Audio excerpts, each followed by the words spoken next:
Labdien! Es esmu šoferis ar 20 gadu stāžu.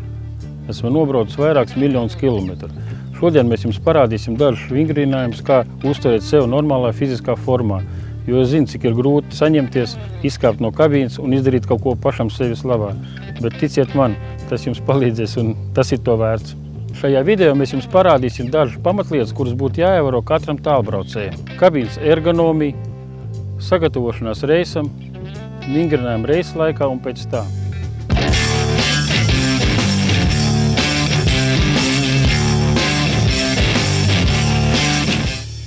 Daudziem varētu šķist, ka svarīgākais autovadītāja darbā ir braukšanas process, taču tā ir tikai neliela daļa no autovadītāja ikdienas. Tikpat svarīga ir arī sevis uzturēšana labā fiziskā formā. Pirmais un svarīgākais ir sakārtota darba vide.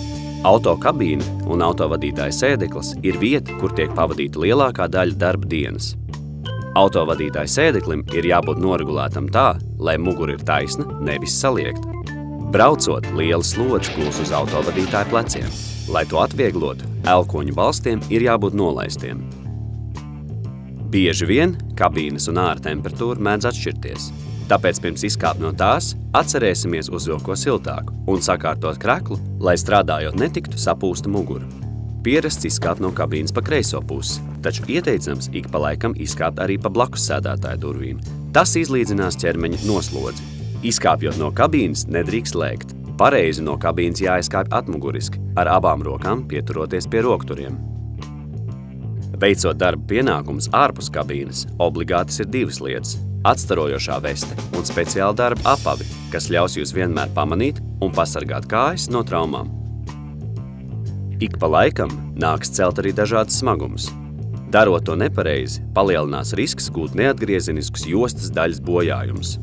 Tāpēc pirms smaguma celšanas, atrodoties kabīnē guļus stāvoklī, ap vidukli ieteicams aplikt fiksējošo jostu. Josta ir jāliek tikai atrodoties guļus stāvoklī, jo tikai tā tiek nofiksēts pareizs mugurkaula izliekums. Fiksējošā josta palīdz atslogot mugurkaulu un stabilizē to, uzņemoties daļu mugurkaula slodzes. Smagumus jāceļ vai jānoliek ar taisnu muguru, kājām atrodoties plecu platumā, visu smagumu slodzi novirzot uz kājām. Pirms celt smagumu ir jāieņem pareiza poza un satvēriens, jāietupjās ceļos un celšana jāveic iztaisnojot kājas.